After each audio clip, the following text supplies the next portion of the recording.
Welcome to my channel Real Life Wonders.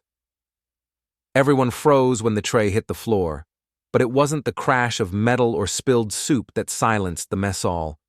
It was the look in her eyes, cold, controlled, the kind of look only someone who's seen the edge of war could carry. Before I tell you what happened next, tell me in the comments where you're watching from.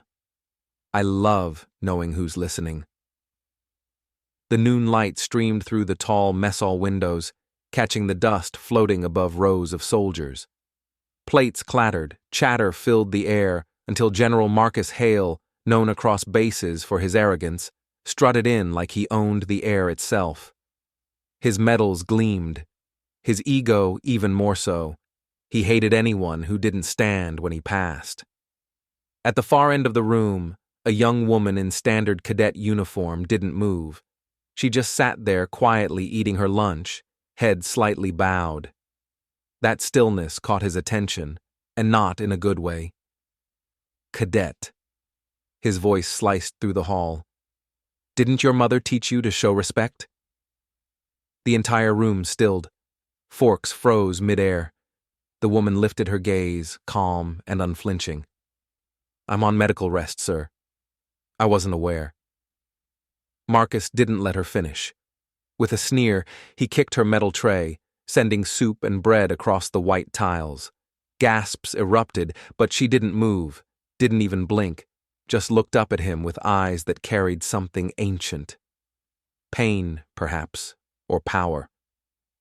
That was the first time anyone had ever seen General Hale hesitate. "She's new," someone whispered from another table. "Just transferred last week. Heard she came from a classified unit." Marcus leaned closer, voice dripping with mockery. "Classified unit, huh? Maybe she's a cook from the reserves."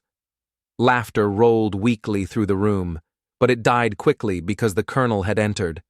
Colonel Reeves stopped mid-step when he saw the mess on the floor.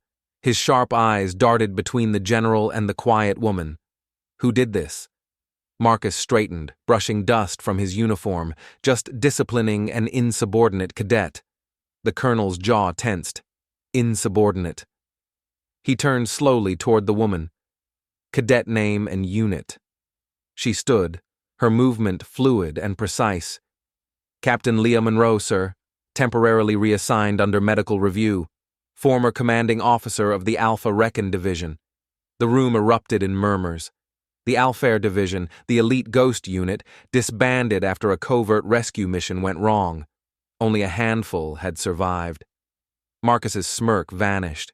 His face turned pale. Leah continued, her tone calm, respectful.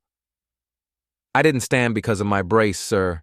Still recovering from the IED blast outside Kandahar. My apologies for the disturbance." The colonel's voice dropped to a near whisper.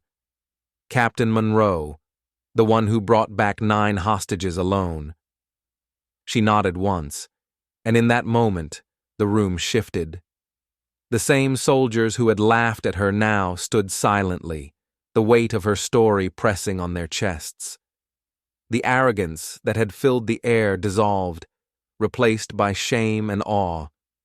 General Hale's lips parted, but no words came. He looked down at the spilled soup, then at her scarred hands. For the first time in years, he saluted not to a superior in rank, but to someone superior in spirit. Leah returned the salute, her face expressionless, but her eyes softened. The colonel nodded approvingly and placed a hand on her shoulder. "You've got nothing to prove here, Captain. You already did."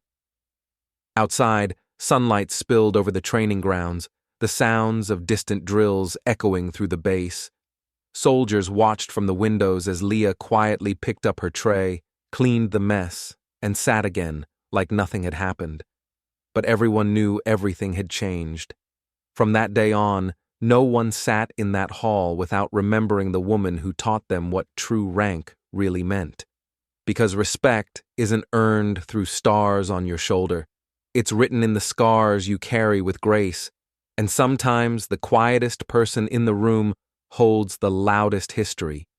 If this story moved you, Share it with someone who believes in quiet strength. And don't forget to subscribe. More real stories of courage and unseen heroes await you.